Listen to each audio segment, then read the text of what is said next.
میں لجپالا دے لڑ لگیاں میرے تو غم پرے رہندے میری آساں امیداں دے صدا بوٹے ہرے رہندے میں لجپالا دے لڑ لگیاں میرے تو 1445 سنہ ہجری کے رمضان المبارک کے دوسرے جمعہ میں گٹوالہ کی مرکزی جامع مسجد میں اس وقت ہم جمع ہیں۔ دعا ہے خالق کائنات جل وعلا ہم سب کا آنا جانا سننا سنانا اپنی پاک بارگاہ میں قبول فرمائے۔ رسول اللہ صلی اللہ علیہ وسلم کی بارگاہ میں چند اشعار جو ایک عاشق رسول کے قلم سے نکلے ہیں وہ میں آپ کی گوش گزار کرنا چاہوں گا، پھر اپنی گفتگو کو آگے بڑھاتے ہیں۔ زہِ عزت و اعتلاء محمد، زہِ عزت و اعتلاء محمد کہ ہے عرش حق زیر پائے محمد، عرش ان کا فلک فرش ان کا، عرش ان کا فلک فرش ان کا، ملک خادمان سرائے محمد، اور خدا کی رضا چاہتے ہیں دو عالم، خدا کی رضا چاہتے ہیں دو عالم، خدا چاہتا ہے رضائے محمد۔ عجب کیا اگر رحم فرما لے ہم پر، عجب کیا اگر رحم فرما لے ہم پر، عجب کیا اگر رحم فرما لے ہم پر، خدائے محمد برائے محمد۔ حضرت فرماتے ہیں دم نزع جاری ہو میری زباں پر، دم نزع جاری ہو میری زباں پر، محمد محمد برائے محمد،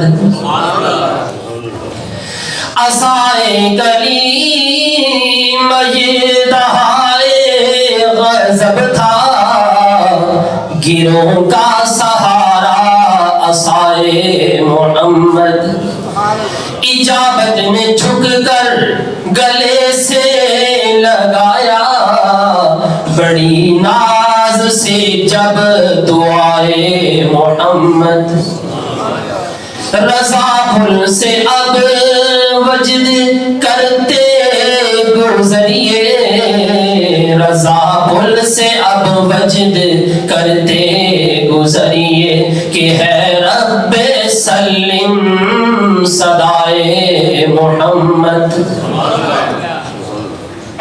دوستوں، بزرگوں، نوجوان ساتھیوں، دنیا و آخرت کی تمام بھلائیاں اللہ رب العزت کے کرم سے ہی نصیب ہوتی ہے۔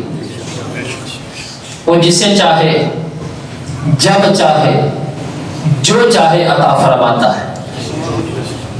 ہاں اس کا یہ نظام ہے کہ وہ دنیاوی نعمتیں تمام کو عطا فرما رہا ہے، مگر اس کی بارگاہ سے اعزاز، تکریم، قرب اور محبوبیت کسی کسی کو عطا کیا جاتا ہے۔ ایک بندہ مومن کی یہ تمنا اور خواہش ہونی چاہیے کہ اللہ رب العزت ہمیں اپنے محبوب بندوں کی صف میں کھڑا کر دے۔ یہ رمضان کا مہینہ ہے، شیاطین جکڑ دیے گئے ہیں اور موسم پرنور ہے، ہر حوالے سے نیکی کرنا آسان ہے۔ اس موسم میں ہمیں چاہیے کہ اللہ کے برگزیدہ بندوں کے اوصاف جو اللہ نے قرآن کے اندر بیان فرمائے ہیں ان کو اپنانے کی ہم کوشش کریں، اور محبوبیت خدا یعنی اللہ تبارک و تعالیٰ کا محبوب ہو جانا، ان اوصاف کے اندر کیا کیا راز پوشیدہ ہے اور ان اوصاف کو اپنانے والوں کے لیے اللہ تعالیٰ نے کیا اکرام رکھا ہے، قرآن ہمیں اس بارے میں کیا کہتا ہے۔ میں یہاں پر پہلے یہ بات عرض کر دوں کہ دنیا کے اندر لفظ محبت بولا جاتا ہے، لفظ محبت کا معنی ہوتا ہے مائل ہونا۔ محبت کے معنی کیا بولیے؟ مائل ہونا۔ اور جس وقت ہم یہ لفظ بولتے ہیں کہ اللہ محبت کرتا ہے تو اس کا یہ مطلب نہیں ہوتا کہ اللہ مائل ہوتا ہے، نہ اللہ تبارک و تعالیٰ مخلوق کے اوصاف سے وراء الورا ہے۔ اللہ تبارک و تعالیٰ بندے سے محبت کرتا ہے، اس کا مطلب یہ ہے کہ اللہ تعالیٰ اپنے بندے کو اپنا قرب عطا فرماتا ہے۔ اللہ کی محبت یعنی کہ اللہ تبارک و تعالیٰ جس کو اپنی محبت عطا فرمائے یا جس کو اپنا محبوب بندہ بنائے، اس کا مطلب یہ واضح لفظوں میں یوں کہا جا سکتا ہے کہ اللہ تعالیٰ اس بندے کو اپنا قریب فرما رہا ہے، یعنی کہ اپنا قرب خاص عطا فرما رہا ہے۔ آج کے اس خطبے میں چند ایسے اعمال کا ذکر کروں گا جس میں اللہ تعالیٰ کے پسندیدہ بندے اور محبوب بندے بننے کا ذکر ہے۔ اللہ کے محبوب بندوں کے اوصاف میں سے ایک وصف یہ بھی ہے کہ وہ صبر کرنے والے ہوتے۔ اللہ رب العزت نے قرآن مجید برہان رشید میں صبر کرنے والوں کے بارے میں فرمایا واللہ یحب الصابرین، اور اللہ صبر کرنے والوں سے محبت کرتا ہے۔ یاد رکھنا صبر کے 3 درجے، کتنے درجے بولیے گا؟ 3 درجے۔ ایک تو درجہ یہ ہے کہ الصبر علی المصیبہ، مصیبت پہ صبر کرنا، بندے کو تکلیف آ گئی ہے، باپ اللہ نہیں کرن دیا ہے، بس اللہ کی رضا کے اوپر راضی ہو گیا، یہ ہے مصیبت کے اوپر صبر، یہ ایک درجہ ہے۔ ایک دوسرا درجہ ہے وہ ہے الصبر علی الطاعہ، اطاعت و فرما برداری پر صبر کرنا، مطلب اللہ تبارک و تعالیٰ کی اطاعت کرتے ہوئے، عبادات کرتے ہوئے بندے کو جو مشقت برداشت کرنی پڑتی ہے اس کے اوپر جو انسان صبر کرتا ہے اس کو بولتے ہیں الصبر علی الطاعہ، یہ بھی ایک صبر کی قسم ہے۔ ایک تیسری قسم ہے اس کو بولتے ہیں الصبر علی المعصیہ، گناہ سے بچنے پر صبر کرنا، گناہ سے بچنے پر۔ اور علماء نے لکھا ہے ان تینوں اقسام میں سے سب سے بھاری اور مشکل ترین صبر کی قسم یہی ہے، اعلیٰ الصبر علی المعصیہ، گناہ سے بچنے پر صبر کرنا۔ صبر کے لغوی معنی ہوتے ہیں رک جانا، صبر کا لغوی معنی یہ ہے۔ تو الصبر علی المعصیہ کا معنی یہ بنتا ہے کہ گناہ سے بچنا اور گناہ سے رکنا، یہ سب سے بڑا صبر ہے۔ جس وقت برائی کے سارے دروازے کھلے ہوئے ہوں اور شیاطین بھی انسان کا گھیرا تنگ نہ کرے بلکہ رستے ہموار کر دے، اور پھر ہر طرح سے نیکی کرنا مشکل ہو اور برائی کرنا آسان ہو، ایسے وقت میں اپنے دامن کو گناہوں سے بچا لینا اور اللہ تعالیٰ کی اطاعت کے اوپر کھڑے ہو جانا، یہ سب سے بڑا صبر ہوتا ہے۔ دوستو اسے بولتے ہیں الصبر علی المعصیت، گناہ سے بچنے پر صبر۔ اور دوستو یہ جو مہینہ جاری و ساری ہے رمضان کا مہینہ، نبی پاک علیہ الصلوۃ والسلام نے فرمایا کہ شہر مبارک، شہر الصبر اور شہر المواسات، یہ غم خواری کا مہینہ، یہ بابرکت مہینہ اور یہ صبر کا مہینہ ہے۔ اس مہینے میں دوستو ہمیں صبر کی تینوں قسموں کو اپنانے کی کوشش کرنی چاہیے کہ صبر علی المصیبت، یہ جو عام زبان کے اوپر لفظ جاری و ساری ہوتا ہے کہ ہم مصیبت پہ صبر کر رہے ہیں، یہ تو ہر انسان کرتا بھی ہے اور کہتا بھی ہے، لیکن اطاعت کے اوپر صبر اور گناہ سے بچنے پر صبر، اس کی بھی ہمیں مشق کرنی چاہیے۔ تو جو لوگ صبر کرتے ہیں اللہ رب العزت ان کے بارے میں قرآن میں کیا فرماتا ہے، یہ سن لیجیے۔ اللہ فرماتا ہے وَبَشِّرِ الصَّابِرِينَ الَّذِينَ إِذَا أَصَابَتْهُم مُّصِيبَةٌ قَالُوا إِنَّا لِلَّهِ وَإِنَّا إِلَيْهِ رَاجِعُونَ أُولَئِكَ عَلَيْهِمْ صَلَوَاتٌ مِّن رَّبِّهِمْ وَرَحْمَةٌ وَأُولَئِكَ هُمُ الْمُهْتَدُونَ۔ میں اے پیارے محبوب صلی اللہ علیہ وسلم صبر کرنے والوں کو خوشخبری دے دیجیے کہ جب ان کے پاس کوئی مصیبت آتی ہے تو واہ ویلا نہیں کرتے، وہ صرف یہی کہتے ہیں بے شک ہم اللہ کے ہیں اور اللہ کی طرف پلٹنے والے ہیں۔ یہی وہ لوگ ہیں جن کے اوپر ان کے رب کا درود بھی آتا ہے، اس کے رب کی رحمتیں بھی آتی ہیں، اور یہی وہ لوگ ہیں جو ہدایت یافتہ ہیں۔ تو دوستو پسندیدہ بندوں کے اوصاف میں سے ایک وصف صبر کرنا بھی ہے۔ بے مثال صابرہ سیدتنا خدیجہ الکبریٰ رضی اللہ تعالی عنہا 10 رمضان المبارک نبی پاک علیہ الصلوۃ والسلام کے اعلان نبوت کے 10ویں سال آپ کا وصال ہوتا ہے۔ آپ سیدہ قریش ہیں اور آپ بنت خویلد طاہرہ اور صدیقہ کے لقب سے زمانہ جاہلیت میں مشہور تھی، اور آپ حد درجہ صبر کرنے والی تھی۔ تقریباً 25 سال آپ نے تن من دن کے ساتھ نبی پاک علیہ الصلوۃ والسلام کی خدمت گزاری کا شرف حاصل کرتی ہے۔ رحمت عالم صلی اللہ علیہ وسلم نے اعلان نبوت فرمایا تو کفار نے اذیتیں پہنچانے کی حد کر دی، چاروں طرف سے مشکلات ہی مشکلات کا ڈیرا تھا۔ ان حالات میں ام المؤمنین سیدتنا خدیجہ الکبریٰ رضی اللہ تعالی عنہا نے نہ صرف خود بے مثال صبر کا مظاہرہ کیا بلکہ جان عالم صلی اللہ علیہ وسلم کے قلب مبارک کو تسلی بھی دیا کرتی تھی، اور دل کھول کر اپنا مال حضور کے قدموں پہ پیش کیا، اور ان کی بے مثال صبر اور خدمت گزاری پر نبی پاک صلی اللہ علیہ وسلم نے کئی دفعہ سراہا اور ان کو اچھے لفظوں سے یاد کیا۔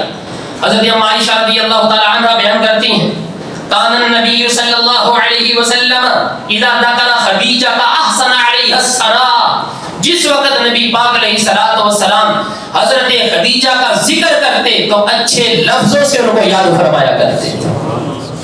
اور اما عائشہ فرماتی ہیں کہ ایک سوگن ہونے کے ناطے فطرتاً میری زبان سے لفظ نکل ہی گئے کہ حضور آپ اتنے لفظوں سے اس بوڑھی خاتون کو یاد کرتے ہیں بڑھاپے کی وجہ سے جس کے ہونٹ خشک ہو چکے تھے، اور اللہ تعالیٰ نے آپ کو اتنی بیویاں عطا فرمائی جس کے اندر باقرہ بھی تھی اور جس کے اندر بیوہ بھی تھی اور جوان بھی تھی، تو آپ اس بڑی خاتون کو نہیں بھولتے۔ نبی پاک علیہ الصلوۃ والسلام نے فرمایا عائشہ میں خدیجہ کی تعریف کیوں نہ کروں کہ اب بدلنی اللہ بہا خیرا منہا، اللہ تعالیٰ نے مجھے جتنی بھی بیویاں عطا فرمائی تمام سے بہترین بیوی خدیجہ عطا فرمائی۔ اور کیسی بیوی؟ فرمایا صدقتنی اذ کذبنی الناس، جس وقت سارے لوگوں نے محمد کا انکار کیا تھا خدیجہ نے آگے بڑھ کر میرا اقرار کیا۔ لوگ انکار کرنے والے تھے لیکن خدیجہ میرا اقرار کر رہی تھی۔ وَوَاسَتْنِي بِمَالِهَا اِذْ حَرَمَنِيَ النَّاسِ، اور جس وقت مجھے کوئی کچھ بھی پیش کرنے کے لیے تیار نہیں تھا خدیجہ نے اپنا سارا مال اکٹھا کر کے میرے قدموں پہ ڈال دیا اور پھر فرمایا وَرَزَقَنِيَ اللَّهُ مِنْهَا الْوَلَدَ إِذْ لَمْ يَرْزُقْنِي مِنْ غَيْرِهَا، اللہ تعالیٰ نے مجھے تقریباً ساری ہی اولاد خدیجہ کے بطن سے عطا فرمائی۔ دوستو یہ نبی پاک صلی اللہ علیہ وسلم کی پیاری بیوی اور ایمان والوں کی ماں حضرت خدیجہ الکبریٰ رضی اللہ تعالی عنہا کا صبر تھا، جس کی بنا پر نبی پاک علیہ الصلوۃ والسلام نے ان کے وصال کے بعد بھی ان کو کئی دفعہ اچھے لفظوں پہ یاد فرمایا۔ اور بخاری شریف کے اندر ایک روایت جو حضرت خدیجہ الکبریٰ رضی اللہ عنہا کے بارے میں ملتی ہے کہ انہوں نے بہت زیادہ مشقتیں برداشت کی ہیں حضرت خدیجہ الکبریٰ رضی اللہ عنہا نے، اور بہت زیادہ صابرہ خاتون تھی۔ اللہ تبارک و تعالی نے نبی پاک علیہ الصلوۃ والسلام پر وحی کا نزول فرمایا اور اللہ نے حضرت خدیجہ کو اپنا سلام بھیجا تھا۔ اللہ نے سلام بھیجا، وہ لفظ سنیے بخاری کے اندر جو لفظ ہے، نبی پاک صلی اللہ علیہ وآلہ وسلم تشریف فرما تھے غار میں، اور حضرت خدیجہ رضی اللہ تعالی عنہا گھر سے اپنے سر کے اوپر کھانے پینے کی چیزیں اٹھا کر کے لا رہی تھیں۔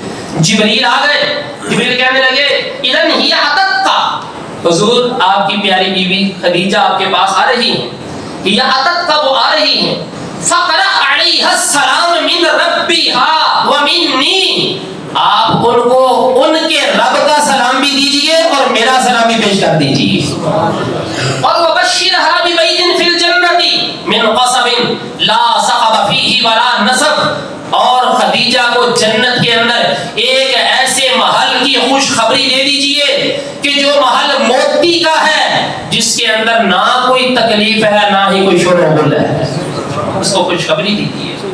آپ اندازہ کیجئے کہ صبر کرنے والی خاتون کو اللہ تعالیٰ کا بھی سلام آ رہا تھا۔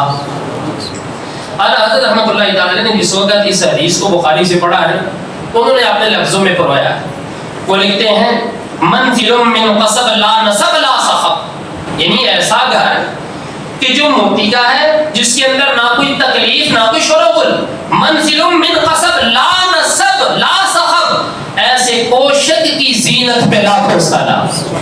کوشک بولتے ہیں گھر کو، میں اس گھر کی زینت کے اوپر لاکھوں سلام۔ تو دوستو یہ اللہ تبارک و تعالیٰ کے پسندیدہ اور نیک بندوں کا وصف ہے کہ وہ صبر کرنے والے ہوتے ہیں۔ اب آئیے پسندیدہ بندوں کے اوصاف میں سے ایک وصف یہ بھی ہے کہ وہ خوب پاک رہنے والے ہوتے ہیں۔ یاد رکھنا صفائی ستھرائی اور طہارت میں بڑا فرق ہے۔ صاف رہنا اور بات ہے، اور طہارت اختیار کرنا یہ اور بات ہے۔ وہ کیسے؟ آپ نے صاف ستھرے کپڑے پہن لیے ہیں لیکن آپ کے اوپر غسل فرض ہے، آپ صاف تو ہو گئے ظاہراً لیکن پاک نہیں ہوئے۔ ہمارے ہاں صفائی ستھرائی کا خیال کیا جاتا ہے، ظاہری صفائی ستھرائی کا، لیکن طہارت سے ہم نابلد ہیں۔ بہت سارے ہمارے نوجوان بھی ایسے ہیں جن کو طہارت کے بارے میں کہ کوئی چیز مسلمان کی ناپاک ہو جائے تو پاک کیسے کرنی ہے، علم کوئی نہیں۔ نجاست دو طرح کی، آج کا پیغام سن لیجیے، مجمع عظیم ہے۔ نجاست دو طرح کی ہے، ایک گاڑی نجاست ہوتی ہے، ایک پتلی نجاست ہوتی ہے، اور جس چیز کے اوپر لگ جائے اس کی بھی دو قسمیں، ایک تو مسام والی چیز ہے جس طرح یہ کپڑا ہے، اور ایک پلین کی جس طرح شیشہ ہے۔ شیشہ آلودہ ہو جائے گاڑی نجاست سے، یا ویسے پتلی نجاست سے پیشاب شیشے کے اوپر پڑ گیا، یا پتھر پلین تھا اس کے اوپر پیشاب پڑ گیا، تو یہ جو اس طرح پلین چیزیں ہوتی ہیں یہ رگڑنے سے پاک ہو جاتی ہیں، رگڑنے سے، اور اگر پانی سے دھو دیں تب بھی پاک ہو جائے گی۔ اچھا، جو جرمدار نجاست ہے جو نظر آتی ہے سامنے، جس طرح گوبر ہے، انسانی فضلات، یا اس کے علاوہ دیگر یہ حیوانات کے جتنی بھی یہ نجاستیں ہیں، یہ اگر کپڑے کے اوپر لگ جائیں تو یہ جرمدار ہے۔ یہ کپڑا ان سے اس وقت تک پاک نہیں ہوگا جب تک آپ ان کو بار بار دھو کے اس نجاست کا اثر زائل نہیں کریں۔ اب آئیے ایک نجاست اور بھی ہے جو پتلی نظر نہیں آتی، جس طرح پیشاب ہے۔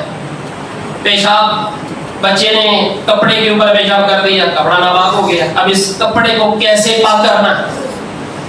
یا قالین کے اوپر بچے نے پیشاب کر دیا، کیسے پاک کرنا ہے؟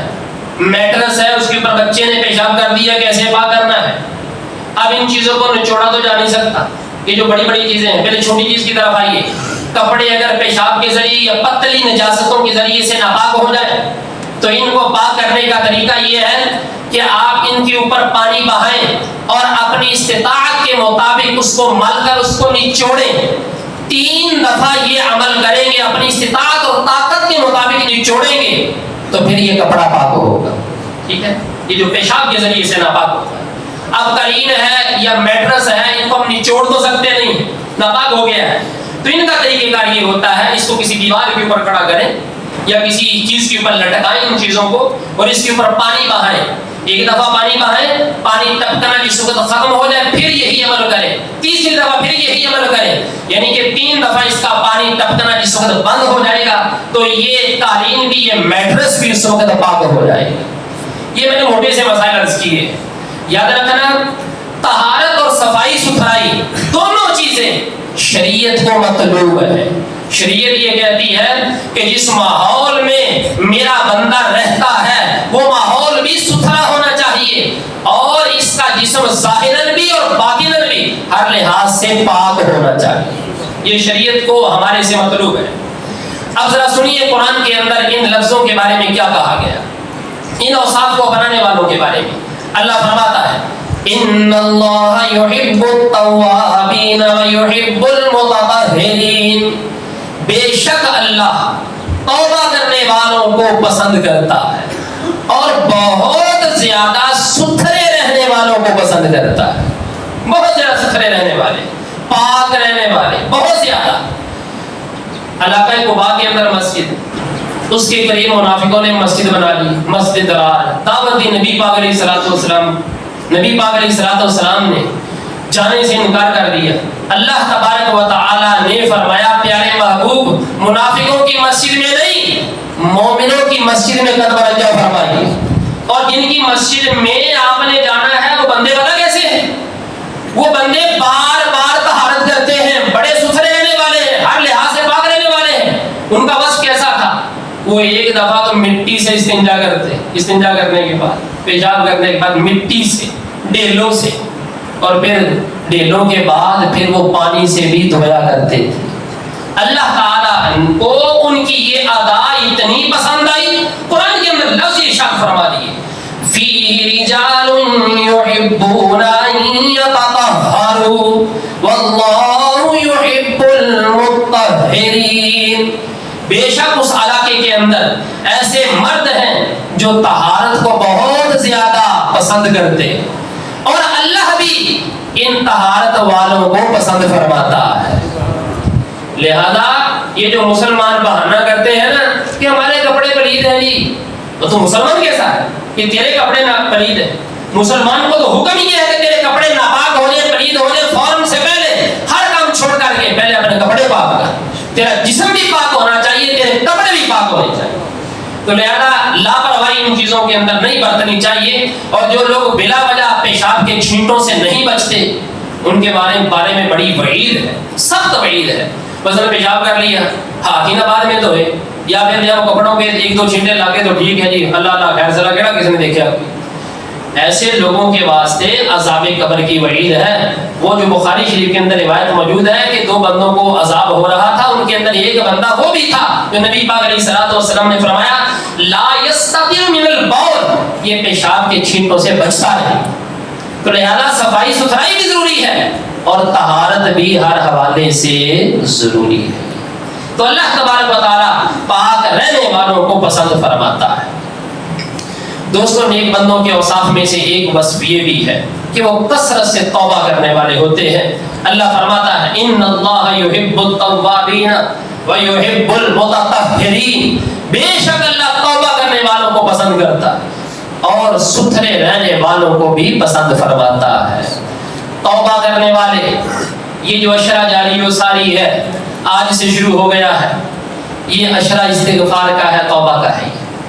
بار بار استغفار کیجیے. اس میں کثرت سے استغفار ہے. آپ چاہے استغفر اللہ پڑھ لیں, استغفر اللہ الذی لا الہ الا هو الحی القیوم واتوب الیہ پڑھ لیں, چاہے آپ استغفر اللہ ربی من کل ذنب واتوب الیہ پڑھ لیں, چاہے آپ 5ویں کلمے کا تکرار کریں. اگر کچھ بھی نہیں آتا تو استغفر اللہ کا ورد جاری رکھیں, اٹھتے بیٹھتے چلتے پھرتے. یہ اس عشرے کی دعا ہے.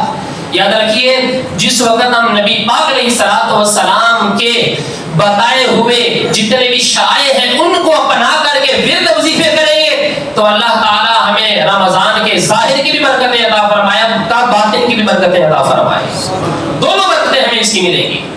اور نبی پاک علیہ الصلوۃ والسلام نے فرمایا ہے استغفر اللہ الذی لا الہ الا هو الحی القیوم واتوب الیہ کے بارے میں. اچھا وضو کریں, یعنی چنگے طریقے سے وضو کرنا, مگروں نہیں لوٹنا, اچھے طریقے سے وضو کا مطلب کیا ہے کہ آپ نے ناک میں پانی بھی ڈالنا ہے, ہاتھ بھی اچھے طریقے سے دھونے ہیں, کلی بھی اچھے طریقے سے کرنی ہے, ہو سکے تو مسواک بھی کرنی ہے. ٹھیک ہے, تو یہ مسواک کی جو سنن اور مستحبات ہیں ان کو بجا لا کر کے اچھے طریقے سے وضو کر کے سرکار نے فرمایا جس نے 2 نفل پڑھے, جس وقت مکروہ وقت نہ ہو اس وقت میں 2 نفل پڑھے, 2 نفل پڑھنے کے بعد یہ دعا استغفر اللہ الذی لا الہ الا هو الحی القیوم واتوب الیہ, یہ جملہ دہرا لیتا ہے. سرکار فرماتے ہیں اللہ تعالیٰ اس بندے کے سارے گناہوں کو معاف فرما دیتا ہے, اگرچہ وہ گناہ سمندر کی جھاگ کے برابر ہی کیوں نہ ہو, اللہ اس بندے کے گناہوں کو معاف فرماتا ہے. تو ہمیں یہ وصف بھی اپنانا چاہیے. دنیا میں رہنا دوستو یہ انسان کی ضرورت ہے, تو ضرورت کو ضرورت ہی سمجھنا چاہیے. اسے شوق بنانا عقل مندی نہیں ہے. شوق اور تمنا اس بات کی ہونی چاہیے کہ اللہ تعالیٰ ہمیں اپنا محبوب بندہ بنا دے, بس شوق یہ ہونا چاہیے. اور دنیا کے جتنے بھی اسباب ہیں آپ اختیار کریں, لیکن اس نیت سے اختیار کریں کہ ہم ان اسباب کے ذریعے سے اللہ تعالیٰ کا قرب حاصل کریں گے. اگر یہ نیت خیر ہوگی تو آپ کی دنیا بھی آخرت کے برابر میں, مطلب یوں کہا جا سکتا ہے کہ سرکار نے یہ جملہ فرمایا کہ یہ دنیا آخرت کی کھیتی ہے, تو حقیقی معنی میں یہ دنیا آپ کی آخرت کے لیے کھیتی ہو جائے گی. جس وقت آپ دنیا کے اسباب دین کے لیے اکٹھے کریں گے اور اپنی آخرت کو سنوارنے کے لیے دنیا کے اسباب اکٹھے کریں گے. تو دوستو آج کے پورے خطبے کا خلاصہ یہ ہے کہ صبر کرنے والے اللہ کے محبوب بندے ہیں, خوب پاک رہنے والے اللہ کے محبوب بندے ہیں, کثرت سے توبہ کرنے والے اللہ کے محبوب بندے ہیں. محبوب بندوں کی بات یاد آئی تو وہ فلسطین کا وہ علاقہ جو اللہ کے محبوب بندوں کا مسکن رہا, جو محبت وحی جس کو کہا گیا کہ وحی کا نزول وہاں پہ ہوتا رہا, بہت سارے انبیاء نے اس جگہ کو شرف بخشا. آج وہ ظالموں کے ظلم کی اندھیر نگری کے اندر گھرا ہوا ہے.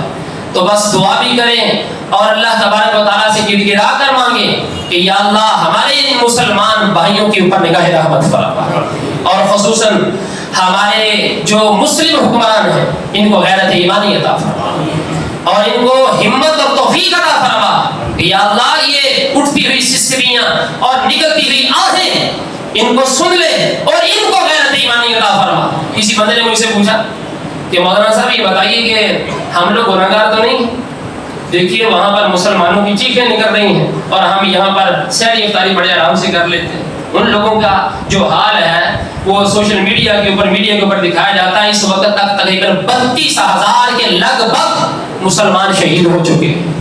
یہ اکتوبر سے لے کر سن 2023 اکتوبر سے لے کر اب تک یہ 32,000 تک یہ فگر پورا ہو چکا ہے. روزانہ رپورٹ آتی ہے نہیں. اور پھر یہی نہیں, بیچ میں جو بچے معذور ہو چکے ہیں, بوڑھے, نوجوان, خواتین, ان کا پرسانے حال کوئی نہیں.